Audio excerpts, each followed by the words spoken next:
Since the overthrow of the military regime in 1991, the establishment of democratic governance in Ethiopia has been a key priority. The government of Ethiopia honours the contract it has entered into with the people of Ethiopia and seeks to fulfil their aspirations and desires. With this in mind, the government has taken a range of measures to eradicate poverty and ensure sustainable development, and as a result, Ethiopia continues to enjoy impressive economic growth and development.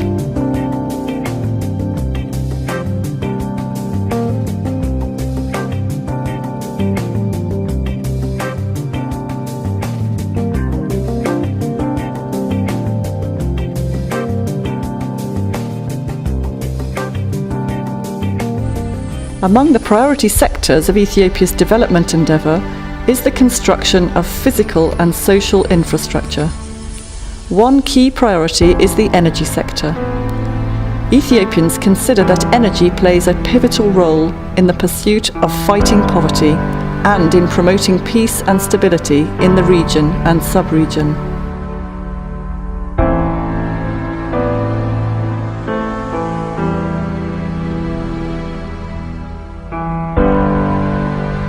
In Ethiopia and in the region as a whole, there is a high and rising demand for energy, and Ethiopia will be in a position to satisfy its own energy needs and those of its neighbours when ongoing hydropower projects are completed in a few years' time. To cite just a couple of examples, the Grand Ethiopian Renaissance Dam will provide 6,000 megawatts of electricity and is now 40% complete. Full production will begin in 2017.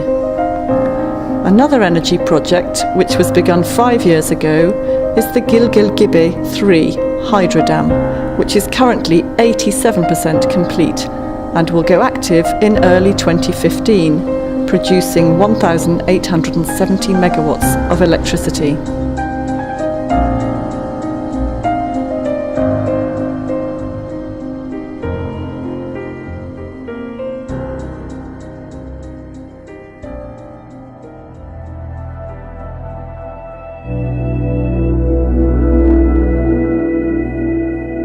Additional renewable energy will come from geothermal, for which there is huge potential.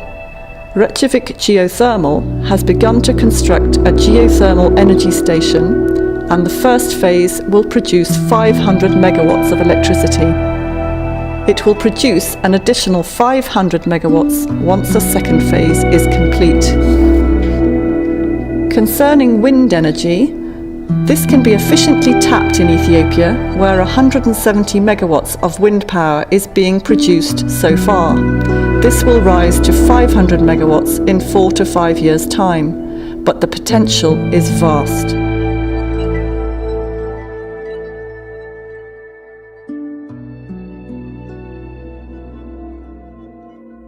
Renewable energy production continues to rise, and the country is keen to work with other renewable energy companies. Renewable energy development is central to the realization of Ethiopia's climate-resilient development strategy, which aims to achieve zero carbon emissions by 2025. The climate-resilient strategy is also reinforced by well-planned natural resource management, which includes afforestation, mitigation measures, and, in the last 2 years, Ethiopia has engaged 19 million of its people in natural resource management programs, which in monetary value would cost $1.3 billion. This effort has hugely contributed to the increase in forest cover across the country and to the efficient management of the country's natural habitat.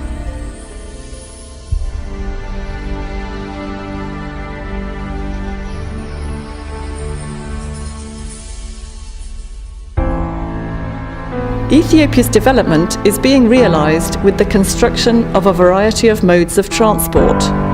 In the last 10 years, Ethiopia has constructed 130,000 kilometers of road, including an ultra-modern expressway that stretches from Addis Ababa to Adama, southeast of the capital, at a cost of 8 billion birr, which is $400 million. A new form of transport for Ethiopia, a light railway, will play a pivotal role in the transformation of the country and will be completed in January 2015. The 780-kilometre Addis Ababa to Djibouti railway is also under construction. Work will commence on the new Mekelle-Waldia-Tajura road in 2015. The railway sector project is part of the country's plan to construct 5,000 kilometres of railway in the coming 5 to 6 years. In the maritime sector, the fast-expanding Ethiopian shipping lines has just received delivery of an additional 10 ultra-modern vessels. As a result of its effective economic strategy, Ethiopia has been able to become food self-sufficient at national level. This has also been possible because of an effective agricultural program for increasing productivity and for the scaling up of best practices, provision of improved seeds, and some large-scale farming, along with the more common small and medium farming schemes.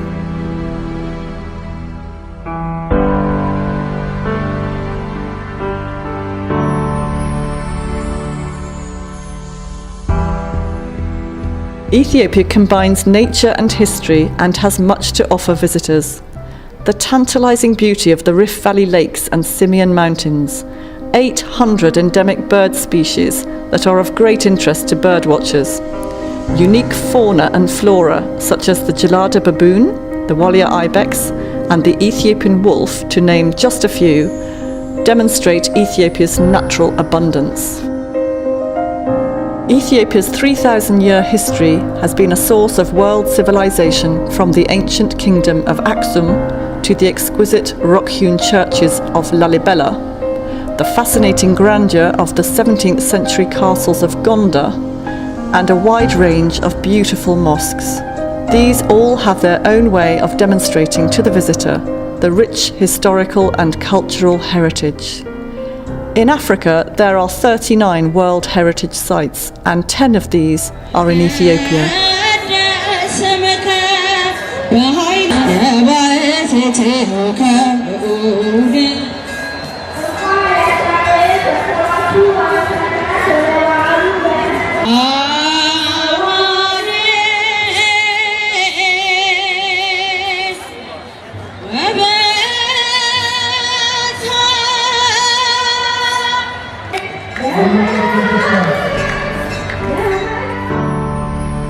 Tourism could not succeed without an efficient and effective airline with first-class hospitality. Ethiopian Airlines flies to 83 world destinations using the latest state-of-the-art planes, such as the Dreamliner. Ethiopia has a range of high-class hotels, including the Sheraton, which offer comfort and a warm welcome to visitors.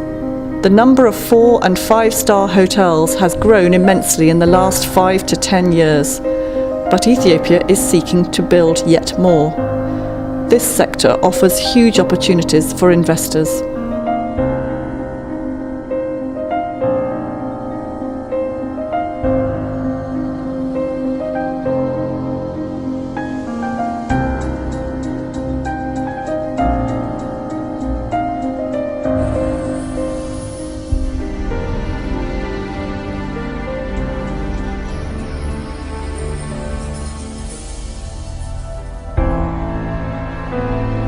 As Ethiopia is growing and its middle class expanding, there has been a marked rise in construction of houses and apartments to satisfy the growing need.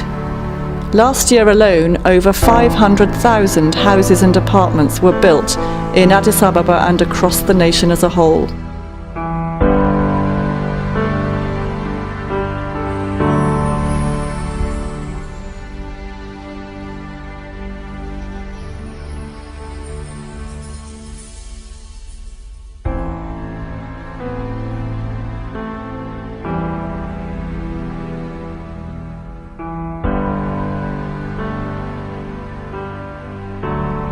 By allocating 22% of its national budget to the expansion of the education sector, Ethiopia has taken great strides in ensuring that almost a quarter of its population is at school.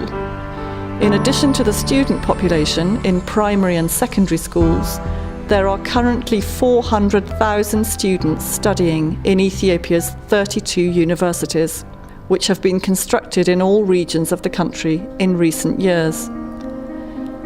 The universities and other colleges of higher education have a strong emphasis on science and engineering. In line with its education policy, Ethiopia has a strategy of creating productive employment. In the last 4 years, 4 million jobs have been created, mostly in small, micro and medium-sized enterprises.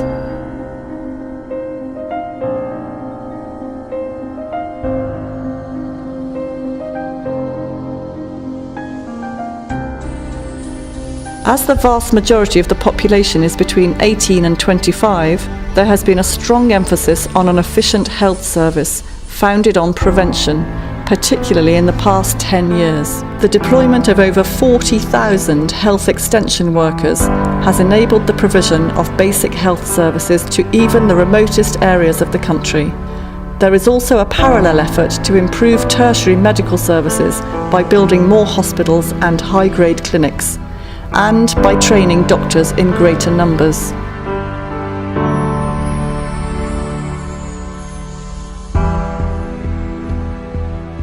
Ethiopia believes that its national security is guaranteed only when the region is at peace, and it is against the backdrop of this cardinal principle that Ethiopia has been working relentlessly to ensure the maintenance of peace and stability in the sub-region by participating in major peacekeeping operations.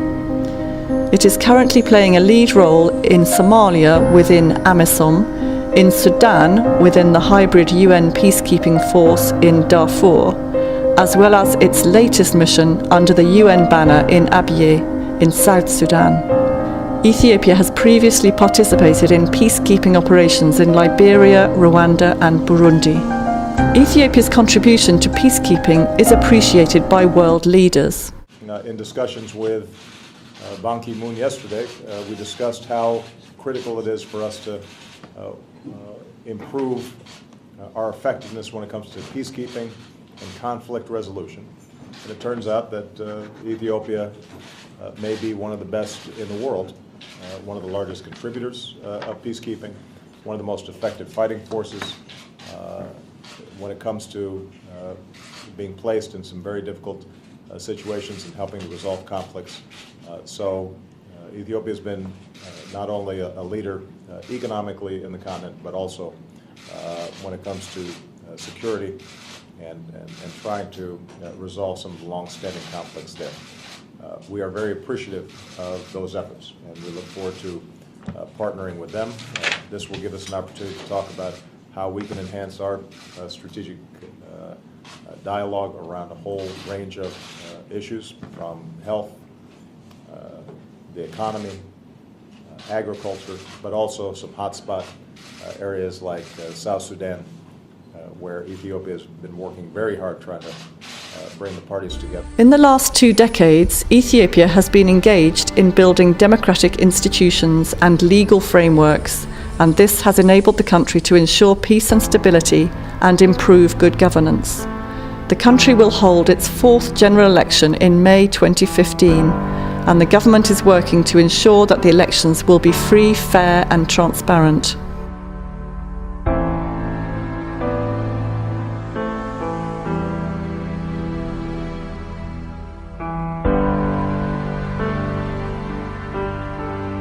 Ethiopia is among the few developing countries that are on track to meet all the Millennium Development Goals by 2015.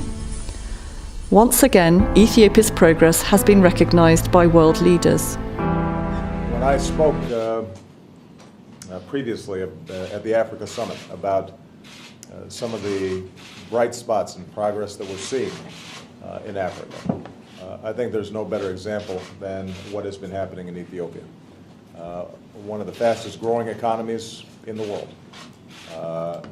We have seen enormous progress in a country that once had great difficulty feeding itself. It's now not only leading the pack in terms of agricultural production the region, but will soon be a next exporter, potentially not just of agriculture, but also power because of the development that's been taking place there. We're strong trading partners, and most recently Boeing has done a deal with Ethiopia, which will result in jobs here in the United States. Ethiopia has become the third largest FDI destination in Africa, according to the 2013 UNCTAD report. About $4 to $5 billion has been invested in Ethiopia. The international media has reported on the many opportunities that Ethiopia can offer investors. Welcome to Global Business Report on Arise News. Dispelling the memories of drought, famine and war, now Ethiopia's hungry for investors. Ethiopia, I'm talking about Africa, is one of the fastest growing non-oil nations in Africa. Over the last 2 years, the country's economy grew almost 10% and was the 12th fastest growing economy in the world. Agriculture, which accounts for almost half of the country's GDP, grew 7%. No longer a byword for poverty, Ethiopia is now competing as an attractive investment in sectors like telecoms, construction and financial services. Joining me in the studio is His Excellency Mr. Birhanu Kebede, the ambassador of Ethiopia to Britain. You want to attract investment, but at the same time, isn't there an enormous gap between rich and poor in Ethiopia, as there is in many African countries? Is that a barrier, do you think, to people looking at Ethiopia as a good investment? Poverty is an issue that we have to tackle, and we have been doing a lot of work in terms of reducing poverty in Ethiopia. If you look at our development strategy, it's a proper strategy. It takes into account 80% of the population who live in the countryside, because our development is agriculture-led industrialization. So the main development taking place in Ethiopia is in the rural areas, where the vast majority of our population live. Ethiopia is also witnessing the presence of British-listed companies such as Diageo, Unilever, Tesco, Pittards and Tullow, to name a few. H&M have recently started sourcing in Ethiopia. Ethiopians feel very strongly that the Embassy and Friends of Ethiopia could do more to increase the number of investing companies and the long-standing relations between the two countries through an enhanced trade and investment partnership. The Embassy calls on you as a friend and partner of Ethiopia to make British companies aware of the many opportunities that await investors. This is the surest way of bringing mutual benefit to our respective countries. Relations between Ethiopia and the United Kingdom continuing to flourish. Well, if you go back maybe 6 or 7 years, there was almost nothing, and now I see trade is moving in the right direction on both sides, although I'm sure there's a lot more we can do in that particular area, but both in terms of goods and invisibles, again, the movement is in the right direction. In terms of investment, over the past 2-3 years we've started to see big British investments coming to Ethiopia. Diageo's $225 million investment in the Meta brewery, but also Dewitt and Vasari have invested in another brewery. We're seeing other agricultural value-added manufacturing investments starting to be made. British oil and gas and mineral exploration companies very, very interested in the market. Energy renewable companies also extremely interested, and we're starting to see big companies outsourcing production in Ethiopia as well. So the Tesco's and Marks and Spencer's and so on of this world are also now going to Ethiopia as a place where they know they can find a good quality, better educated workforce, and they can produce goods for markets around the world now from Ethiopia.